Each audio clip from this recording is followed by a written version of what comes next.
current events, injustice, police brutality, systematic racism, politics. What say ye? Enough said.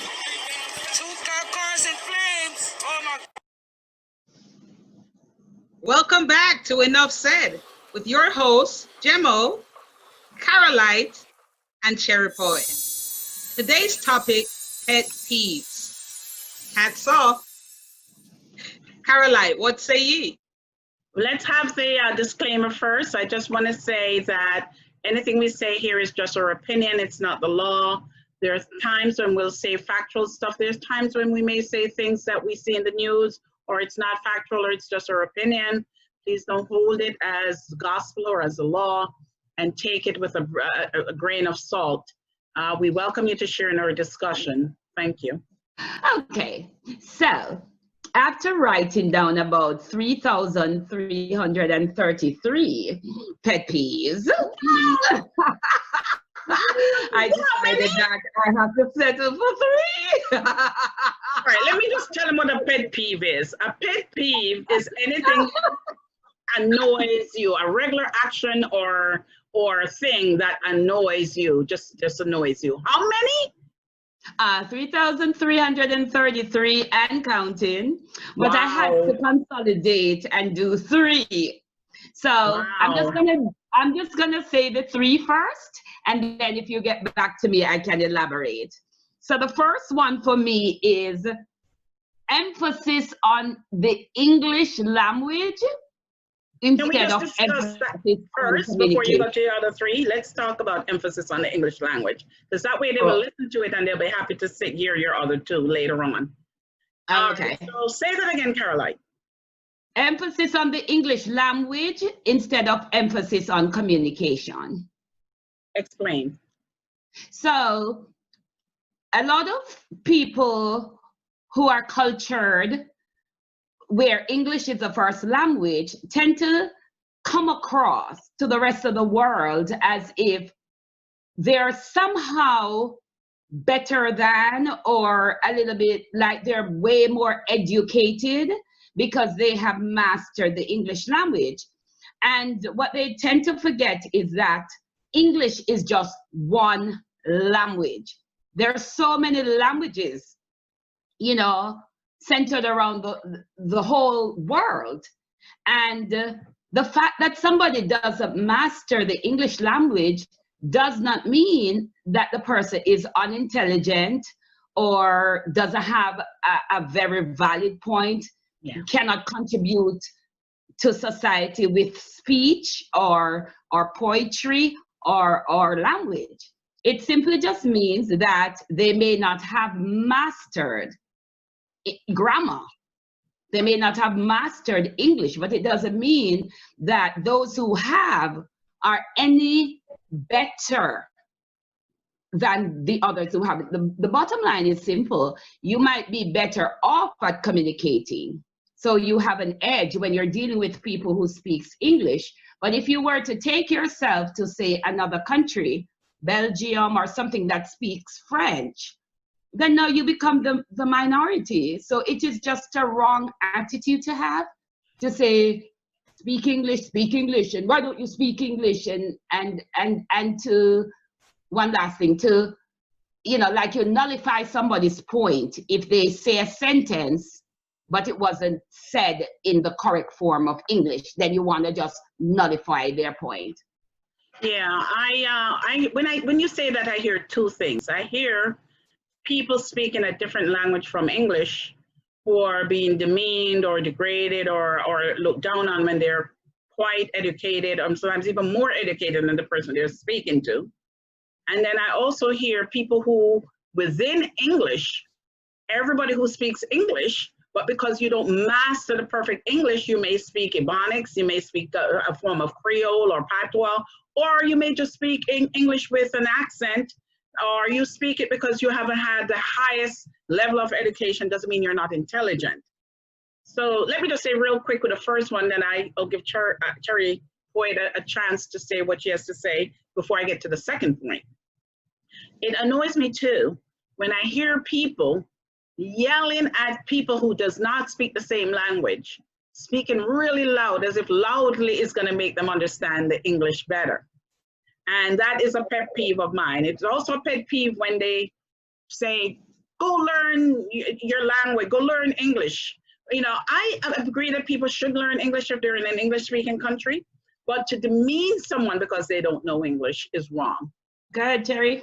Yeah, pet peeve of mine would be when people treat me differently at work, for example, because my name is Cherry Poet. So they scrutinize everything. They just all this extra stuff because of what my name is. It's just ridiculous. And I'm sure it happens to a whole lot of other people too. Just because of your name? Yeah. Explain So that more. They know the Cherry Poet name at work? Right. So because, I go to work and they know that I'm Cherry Poet, then it's all this extra. I thought they would treat you better because they knew you were a Cherry Poet. No? Just crazy. Have some people who, treat you really nice, but then you have some people who, like, I got reported because I was done my shift and I was leaving the building and I put my hat on, and so they called and reported me for wearing a hat on the job. And so I had to defend myself. No, I didn't have a hat on my job. I put the hat on when I was leaving. Yeah. Little things like that, it happens all the time. That's a shame.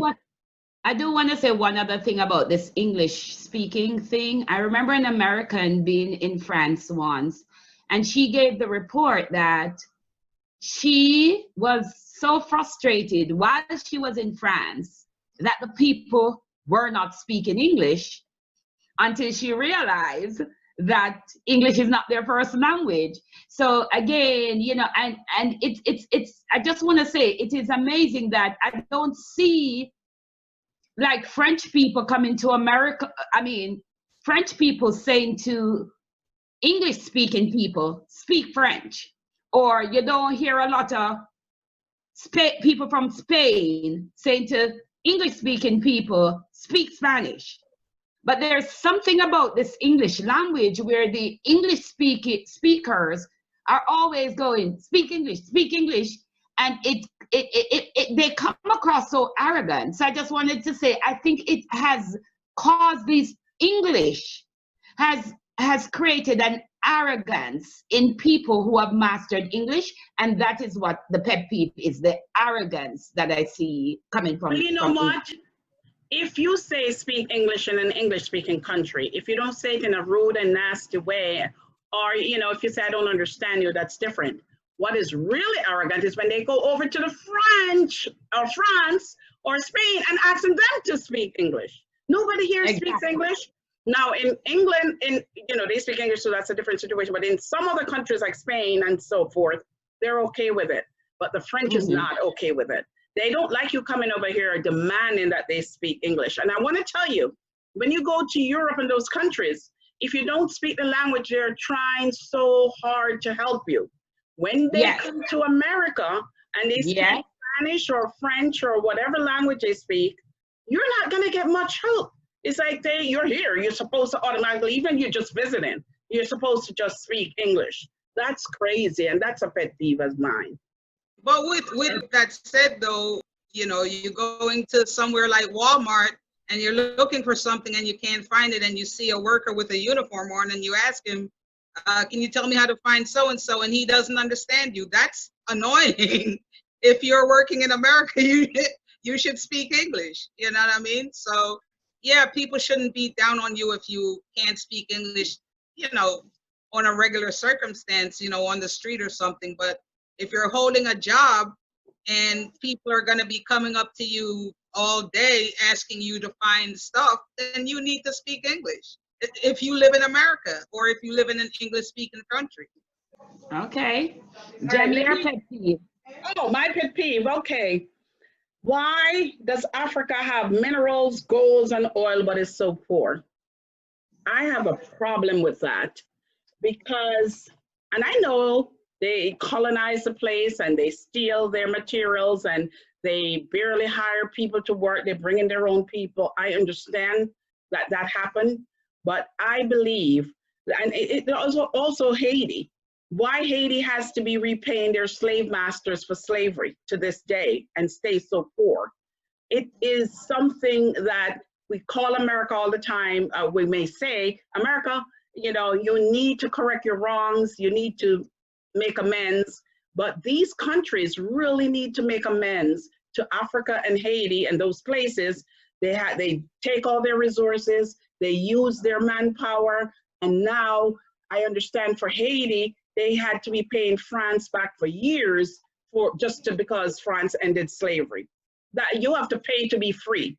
That is atrocious. And Africa has so many minerals and so many gold, and you might find a handful, if not much, of millionaires in Africa.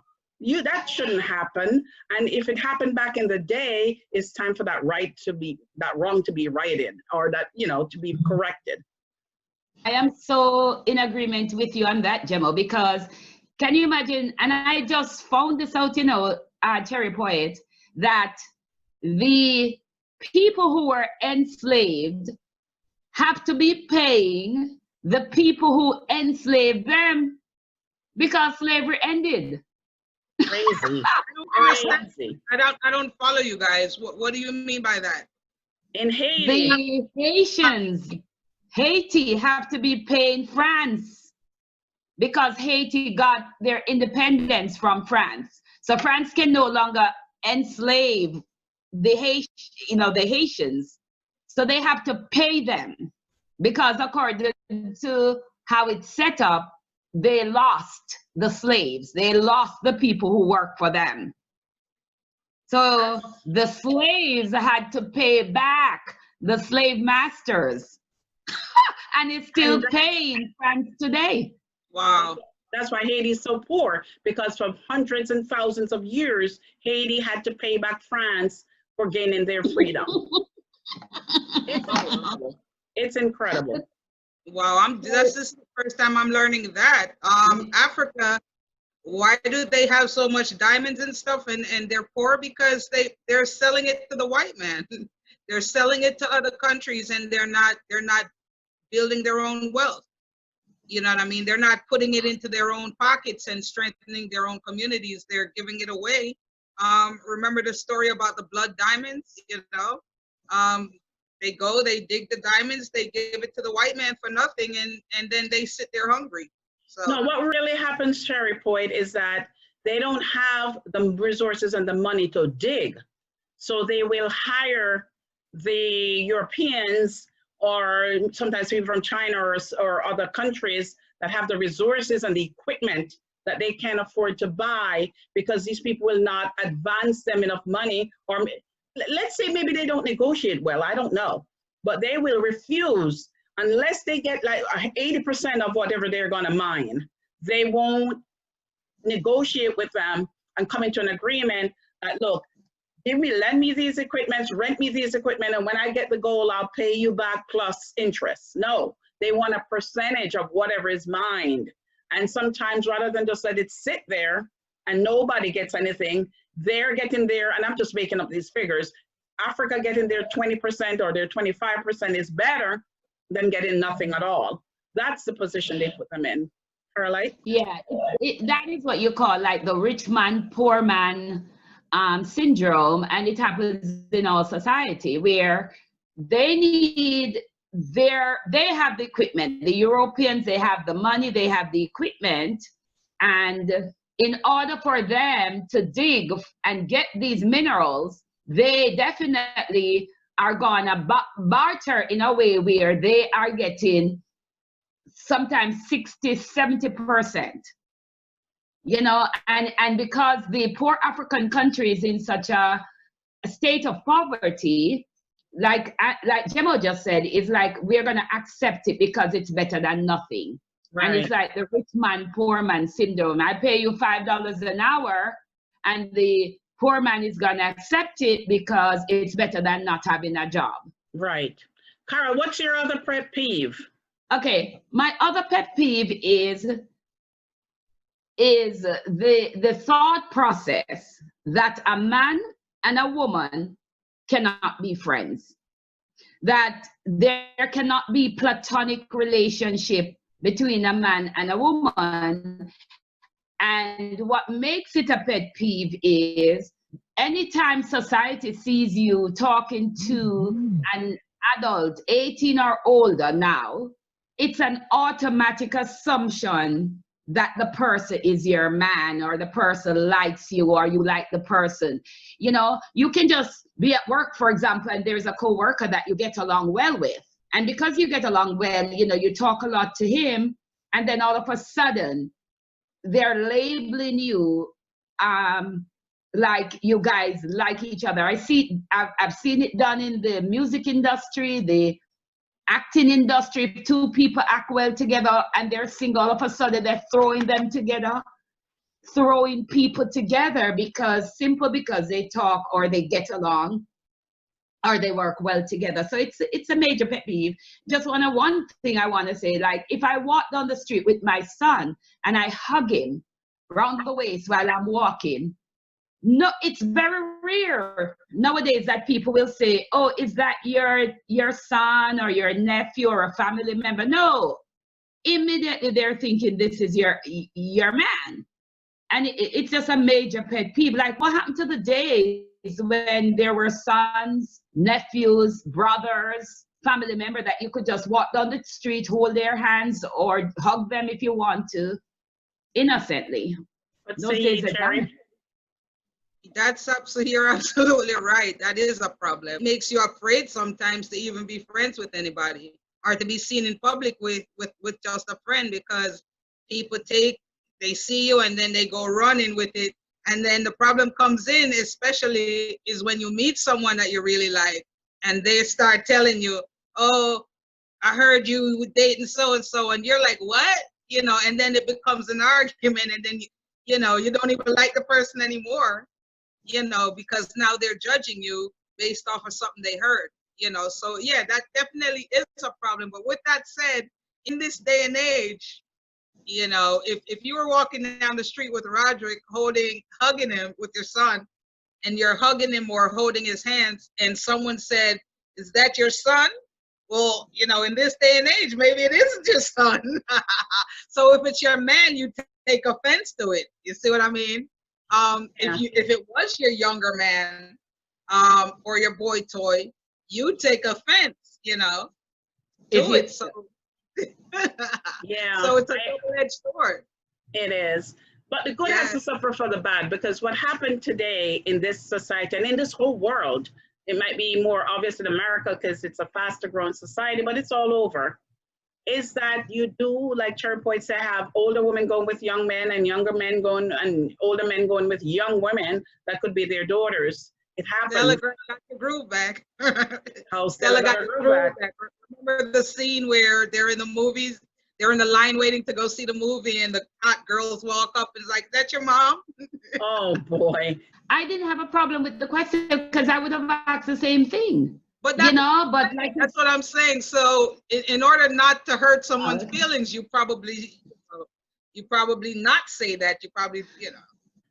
People are going down the street hugging their cousins and later being in bed with them. You have to mature up and realize that these things are happening. Or they're going down the street and holding their best friend's, walking with their best friend's child, and then some sexual relationship develop. Now, I don't say it's general, and I don't say it happened to everybody, but it has happened. So you talking about Jada? You're talking about Jada? In general, people have a tendency to, the minute they see you say hi to a guy, they're telling everybody, oh, she's dating so-and-so, and it's annoying. It really is. It's annoying. It is very frustrating, and it makes you feel like you cannot even say hi to a person of the opposite sex. You have partners of a man, and you can simply be walking down the street and the guy passes with his partner and say hello, and immediately his partner is all angry and jealous and it's like, come on, it's balance it out. It's gone. Yeah, it's gone crazy. It's gone crazy. You want me, Cherry, do you have a pet peeve, or you want me to say mine? Let me give one. I'm gonna piggyback off of what you just said. Okay. When you're doing business, and let's say you need your house repaired or something, and you meet a guy and he has a repair truck and he gives you a business card, and then you call the business card and his girl calls your phone arguing with you. You know what I mean? And it's like, hold on, isn't your man doing business? Doesn't well, you need to not answer your man's phone then. Right. You know, because this is not how it's done. I'm hiring you for business. You're calling me on how you get my man number, you know what I'm saying? Oh my God. Those are insecure people. And sometimes what happened in that relationship is that they're having problems with their man, probably cheating or issues, but they're so unprofessional that you know, sometimes that man's business phone is their personal phone too. But you have to keep it at a professional level, because professional people will meet other people all the time. And it's their insecurity and their own jealousy. The greenness is showing, they're jealous, and they shouldn't do that. And you know, that is annoying. At least 4 times I've had to like seriously have a conversation with a female on the phone. One called me like 3 o'clock in the morning. How you know my man? Excuse me, who is this? You know, you just woke me up. Who is this? Oh, well, I saw your number and my man. Listen, does your man do so and so? Well, I was hiring your man for doing so and so. You need to not answer your man's phone if he's running business. You know, whatever personal you guys got going on, handle it with your man. Don't call people up on the phone, especially when you're passing out business cards with his number on. One quick question. I know it's probably going to be you guys' pet peeve for me to stop doing this, but you know I'm going to run out of fruit soon. What is this, guys? It's hard to see, but it's a fruit. Let me show you the back of it. I don't expect you guys to know it. What's that, kiwi? No. That looks like a custard to me, custard apple. No, this is called a dragon fruit, and it's very sweet on the inside and very good for you. It's called a dragon fruit. So let me just put that away right now, dragon fruit. Thank you very much. Here's my pet peeve. I have to get to know that fruit. I don't know it. Yes. My pet peeve, friendly fire. Well, not only is it a pet peeve, it's an oxymoron. So when somebody goes out to war or something and they said, oh, my son got killed, it's by friendly fire. It's somebody on your side, bullet that hit him. And then you're supposed to feel so much better about it because it is somebody on your side that killed him. Well, my son is dead, or my relative is dead. So I don't care if it's a bullet from the enemy or a bullet from this side, our side, or his best friend or accident. He is dead. I'm going to hurt just as much. Friendly fire is an oxymoron. That's going to hurt more. In some ways, right? In some ways, it hurt more. Yeah. Because you expect him to be killed by the enemy. You're not expecting to be killed by the friendly fire. Yeah. Right. So that is even more frustrating. Yes, I think so. But what they're saying is, you know, you go out to fight knowing that the enemy could kill you. So, I mean, but if you know that the enemy didn't, then you kind of win one over the enemy. So, you know, it's better if you get killed by your own. You know, I don't agree with the logic, but that's... No, not me. Caroline. Oh, gee, now this is going to cause fire, friendly fire between us. But I often say, it is a pet peeve. I don't like people to judge me according to how they think. I like to be judged according to how I think. And the reason I am saying that is, I remember those days. I'll never forget. And I just have to bring it up. The whining thing. I remember the days when I liked to whine. Whining for me, you know, I wanted to move my waist, and I like to, you know, I don't like to do the typical that everybody else does. So you have to perfect it, maybe whine and joke or do something like that. She's talking about the dance, people, for those who don't know what whining is. It's not complaining, whining. It's a dance. Okay, so you whine your waist. and then you joke. Gyrate in your waist. Looking back, that type of dancing is very, you know, it is, what is the word? Sexual.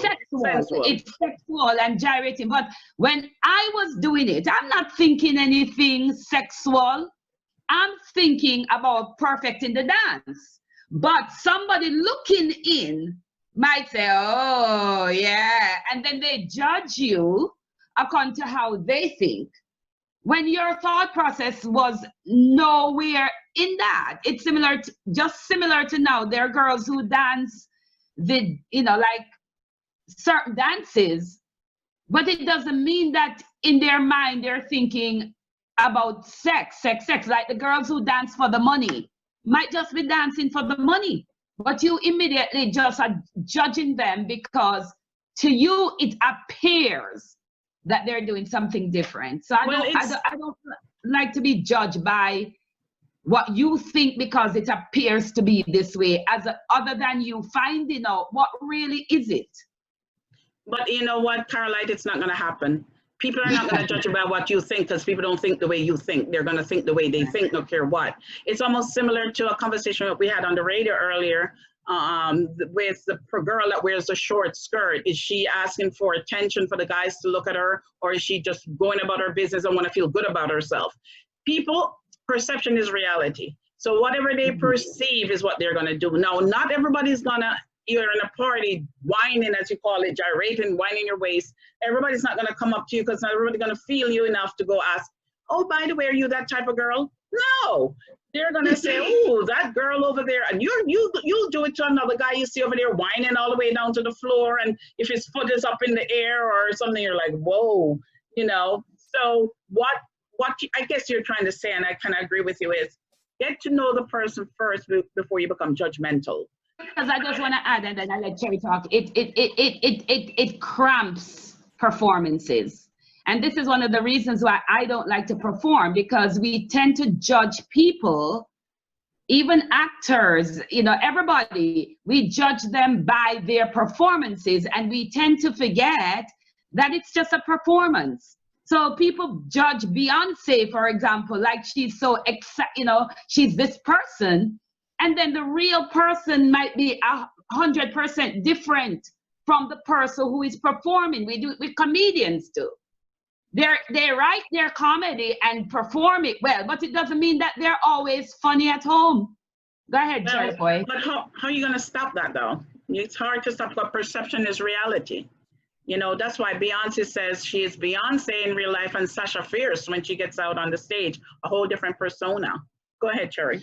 I agree, what like Jemo said, people are gonna see things how they see it. Very rarely do they take the time to come and talk to you and see where you're coming from. They just kind of take a look and they make their judgments. Another one of my pet peeves is Christians, for example, are one of the most judgmental people I've ever seen. And I've experienced this personally when I was in New York, and I would ride around selling my CDs. And the minute a Christian, like I don't know who a Christian is if I'm walking around selling my CDs, and a Christian would immediately look at the picture on the CD and, oh, you're dirty and you're talking dirtiness and blah, blah, blah, and then couple weeks later, they'll see me performing at some church, and it's like, oh, really? And it's like, why are you guys so judgmental? Especially if you think that I'm on the devil's side and you want to bring me to God's side, then telling me that my music is dirty before you even hear it, just because you see a picture with some boobs on the front. If you're going to tell me that, then you're not bringing me to the church. You're not going to gain anything. The only way you're going to gain it is if you take a listen. If you listen to someone like Kirk Franklin, for example, a lot of his songs are in the likes of rap songs that you hear on the radio. Why? Because he listens to them. How are you going to bring people to church unless you listen to what they have to say? And so I find myself talking to a lot of Christians and saying, listen, God gave me this talent. So don't ever call my work devil work without even hearing it, And then, like I said, they see me performing on a gospel show and it's like, oh, you're that girl. Yeah, I'm that girl. And now you're loving me at this gospel show. You know, you guys are so judgmental. Okay, so perfect. I agree. Well, I agree too, Cherry. It's just that you have to prove the person. I just want to conclude by saying you have to prove the person wrong that you're not that type of person by conversing with them or, you know, your behavior, your action thereafter. And, you know, you have to prove people wrong. And with that said, ladies and gentlemen, thank you so much for tuning in to another episode of Enough Said with your hosts, Jemo, Caroline, and Cherry Poet. Do Where check did us the time go? Where on did the YouTube. time go? Follow us on YouTube, Facebook, Instagram, and subscribe on YouTube. And definitely check us out. New videos come out every Friday morning on Facebook and YouTube. Stay tuned. IG. All right. Thank you. Thank you, guys. Current events, injustice, police brutality, systematic racism, politics. What say ye? Enough said.